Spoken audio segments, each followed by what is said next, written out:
चलिए, तो आज एक बार फिर मैं प्रभाकर मिश्रा आप सबके बीच में एक नए टॉपिक को लेकर उपस्थित हूं।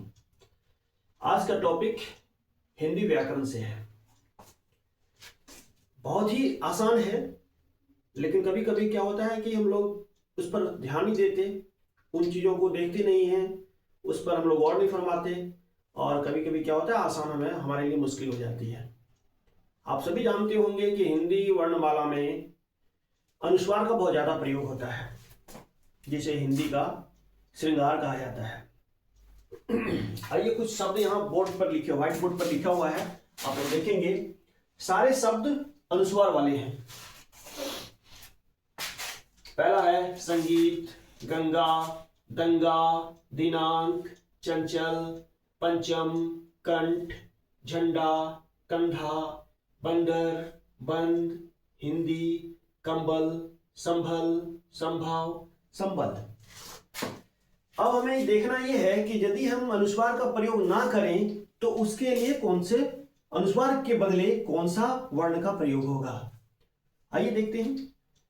इसमें कुछ ट्रिक है, कुछ चीजें ऐसी हैं जिसे हमें ध्यान देने की जरूरत है, नहीं तो बहुत माइनर मिस्टेक हमसे हो सकता है। अनजाने में चीजों को हम ठीक से ना देखने के कारण कभी कभी क्या होता है कि इसे बड़े हल्के लेने के कारण क्या होता है कि गलतियां हो जाती हैं। आइए देखते हैं। संगीत में यदि हम अनुस्वार को हटा दें तो संगीत को कैसे लिखेंगे। क्या संगीत ऐसे लिखाएगा?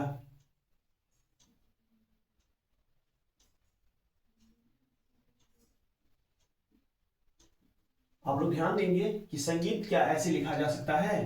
गंगा लिखना हो अनुस्वार हटा के तो आप देखे होंगे कहीं कहीं ऐसे भी लिखा रहता है। दंगा लिखना हो अनुस्वार नहीं लगाना है, यहां भी अनुस्वार नहीं लगाना है। अनुस्वार नहीं लगाए तभी तो हम कुछ और चीजें दिए हैं। क्या ऐसे लिखा जा सकता है? दिनांक लिखना हो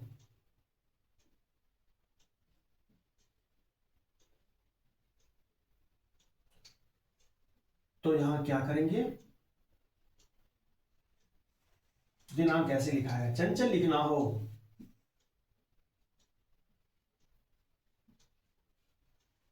तो क्या इस तरह चंचल लिख सकते हैं? क्या यह व्याकरण की दृष्टिकोण से सही है? इस पर हम लोग चर्चा करेंगे। पहले लिख लेते हैं। पंचम लिखेंगे तो अनुस्वार हटा के हम क्या करेंगे? पंचम। कंठ लिखना है तो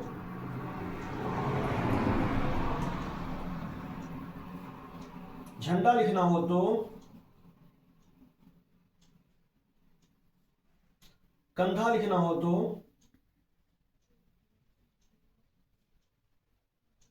बंदर लिखना हो तो ये तो कॉमन चीज है जिस पर हम लोग शायद इस सब का प्रयोग ज्यादा करते हैं तो ज्यादा दिक्कत नहीं होती। दिक्कत हमें इन सारी चीजों में हो सकती है। बंद लिखेंगे तो अनुस्वार हटा के हम क्या करेंगे? दंतेल का प्रयोग कर दिए। हिंदी लिखना हो तो हिंदी का जो श्रृंगार है बिंदी उसे हटा दिए तो उसके लिए हम दंतेल का प्रयोग कर दिए। कंबल लिखेंगे तो क्या करेंगे?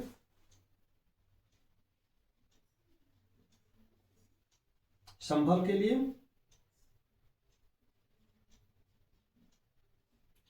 संभव के लिए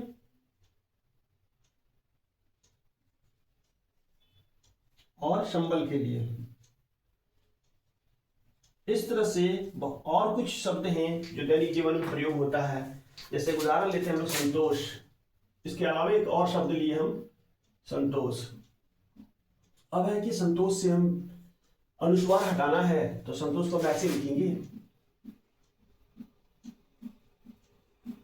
अब यहां पर ध्यान देने वाली बात है, यदि ये सारे शब्द सही लिखे गए हैं तो आप देखेंगे लगभग संस्कृत में इस तरह के शब्दों का प्रयोग होता है। अनुस्वार ना लिखे तो अंगों का प्रयोग किए, अनुस्वार ना लिखे तो अंगों का प्रयोग किए, यहां भी अनुस्वार हटाए तो अंगों का प्रयोग किए, यहां भी अनुस्वार हटाए तो अंगों का प्रयोग किए, यहां अनुस्वार हटा के हम इया का प्रयोग किए, यहां भी अनुस्वार हटा के इया का प्रयोग किए, यहां पर अनुस्वार हटा के मूर्धन्य का प्रयोग किए। तो एक ही अनुस्वार सभी जगह अनुस्वार ही तो है, तो फिर अनुस्वार के लिए हम अलग अलग वर्णों का प्रयोग क्यों कर रहे हैं? कहीं हम अंगों का प्रयोग करते हैं, कहीं इया का करते हैं, कहीं मूर्धन्यों का करते हैं, कहीं दंत्यन्यों का करते हैं और कहीं मौ का करते हैं। क्या इसका कोई कारण है? कैसे ही हम प्रयोग कर दिए? मुझे लगा कि आसान है तो लिख दिए। नहीं, कुछ कारण भी होगा, तभी तो इस तरह का प्रयोग होता है। ज्यादातर ये सब चीजें बहुत कम प्रयोग होती है हिंदी में। इसकी जगह पे अनुस्वार का ज्यादा प्रयोग होता है। देखने में भी अच्छा लगता है, लिखने में भी इजी होता है। लेकिन यदि हमें उसे वर्ण विक्षेपण करना हो, वर्ण विच्छेद करना हो, तब तो अनुस्वार नहीं चलेगा। उस परिस्थिति में क्या करेंगे? अब हम संतोष को यदि वर्ण विच्छेद करें, वर्णों में तोड़ें, तो कैसे टूटेगा? अनुस्वार तो नहीं लिख सकते हैं। ऐसी स्थिति में यदि हम इसे नहीं जानते हैं, इसके पीछे का कहानी नहीं जानते हैं, तो हमसे गलतियां हो सकती है। आइए करके देखते हैं। संतोष को हम ऐसे तोड़ेंगे, वर्ण विच्छेद कर रहे हैं।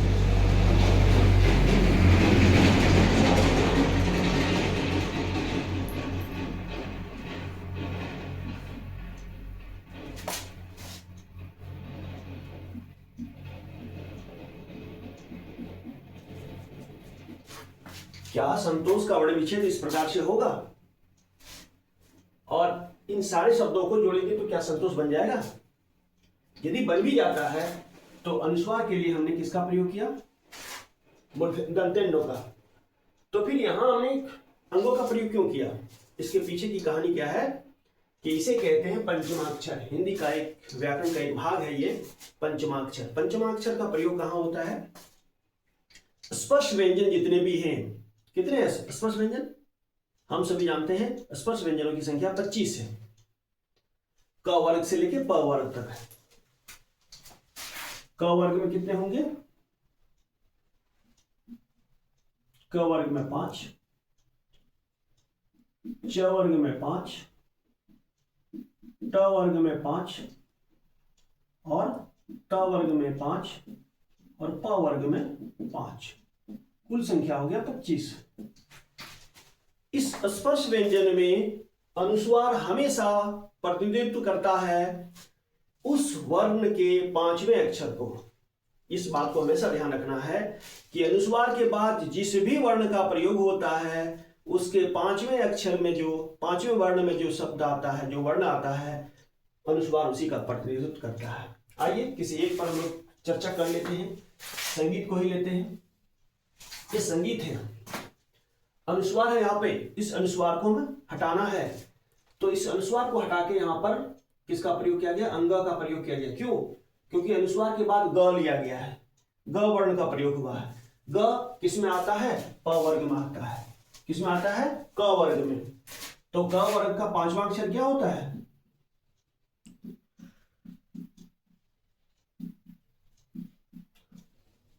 क वर्ग का 5वां अक्षर अंग है।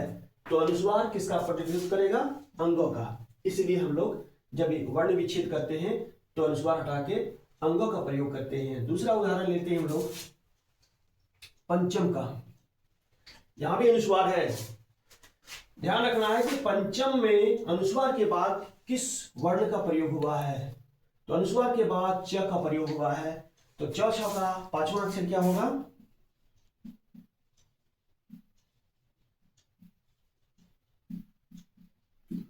च छ का 5वां अक्षर इया होता है।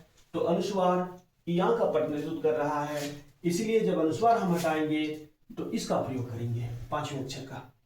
इसी तरह स्पर्श व्यंजन के सभी अक्षरों में एक और उदाहरण ले लेते हैं हम लोग, संभव।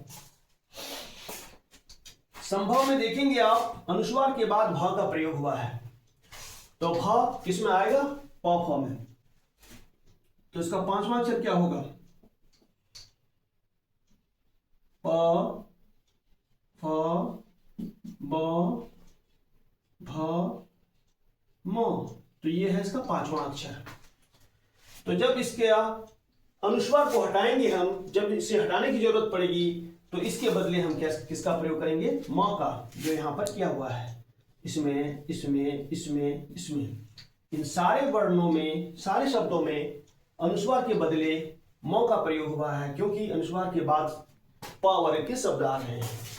तो ध्यान रखना है स्पर्श व्यंजन में, स्पर्श व्यंजन का मतलब है क वर्ग से लेके प वर्ग, इसके बीच में अनुस्वार के बाद यदि कोई भी वर्ण का प्रयोग हो रहा हो तो ध्यान रखना है कि अनुस्वार उसके पांचवें अक्षर का प्रतिनिधित्व करेगा। हमेशा हम लोगों से ये भूल होती है कि भाई अनुस्वार ही तो है सब में, लेकिन अनुस्वार को हटाने के लिए अलग अलग वर्णों का प्रयोग क्यों किए। यहाँ हम अंग का प्रयोग किए, यहाँ भी अंग का प्रयोग हुआ है, यहाँ भी हुआ है और यहाँ भी हुआ है, जबकि उसी अनुस्वार को हटा के यहाँ पर इया का प्रयोग हुआ, यहाँ भी इया का हुआ और उसी अनुस्वार को हटा के यहाँ मूर्धन्य का प्रयोग हो रहा है। इसका मतलब है कि अनुस्वार उसके अपने पांचवें अक्षर का प्रतिनिधित्व करता है। ठीक है, अब इसके प्रयोग हम कैसे करें, कहाँ करें, किस प्रकार हो सकता है। आजकल इन सारे वर्णों का हिंदी व्याकरण से नाता धीरे धीरे टूटने लगा है, संस्कृत में केवल ये रह गया है। लेकिन जानना हमें जरूरी है कि अनुस्वार इसके लिए प्रयुक्त हो रहा है। कभी कभी कठिन हिंदी जब आ जाती है या हमें वर्णों को तोड़ना पड़ता है, वर्ण विच्छेद करना पड़ता है या वर्णों को जोड़ के शब्द बनाना पड़ता है, तो बच्चे यहाँ धोखा खा जाते हैं और उनसे भूल हो जाती है, गलतियां हो जाती है। इसलिए हमें इसे जानना चाहिए। तो प्रत्येक स्पर्श व्यंजन के प्रत्येक वर्ग के जो शब्द हैं, अनुस्वार के बाद जिनका भी प्रयोग होगा इस स्पर्श व्यंजन में से, तो ध्यान रखना है उसके पांचवें अक्षर अनुस्वार के बदले आएगा। ठीक है, अनुस्वार एक व्यंजन वर्ण है। इसका उच्चारण स्थान क्या होता है, नासिका होती है। क वर्ग का उच्चारण स्थान क्या होता है, क वर्ग का होता है कंठ। हम सब जानते हैं कंठ से क वर्ग का उच्चारण होता है। चौका तालु, ट का मूर्धा, त का दंत और प का ओष्ठ। ये इसके उच्चारण स्थान है। कंठ, तालु, मूर्धा, दंत, ओष्ठ इसके उच्चारण स्थान है। यहां से इसकी उच्चारण होती है और पंचमा अक्षर क्या बताता है, इस वर्ग के पांचवें अक्षर को। यदि अनुस्वार के बाद क वर्ग के कोई किसी भी वर्ण का प्रयोग हुआ है तो ध्यान रखना है कि अनुस्वार उसके पांचवें अक्षर को दिखाएगा। च वर्ग, यदि अनुस्वार के बाद च वर्ग के किसी भी वर्ण का प्रयोग हुआ है तो ध्यान रखना है जब अनुस्वार हटेगा तो इसके पांचवें अक्षर का प्रयोग होगा। उसी तरह ट, त, प इन सारी चीजों में ये नियम लागू होता है। तो आज के लिए हमारा था पंचमाक्षर। कई बार हम देखे हैं बच्चों से पूछा गया है कि भाई संतोष में अनुस्वार हटाए तो दंतन लगा दिए, पंचम में अनुस्वार हटाए तो हम इया लगा दिए, तो इसका रूल क्या है, ऐसा क्यों होता है, तो बच्चे नहीं बता पाते हैं। तो इसका ध्यान रखना है कि पंचमाक्षर अनुस्वार के बाद जिस भी वर्ण का प्रयोग हो तो ध्यान रखना है अनुस्वार उसके पांचवें अक्षर को दर्शाएगा, उसका प्रतिनिधित्व करेगा। तो आज के लिए इतना ही, धन्यवाद। अगले दिन फिर कुछ इंटरेस्टिंग चीज लेके आप सबके बीच में आएंगे। That's all finished.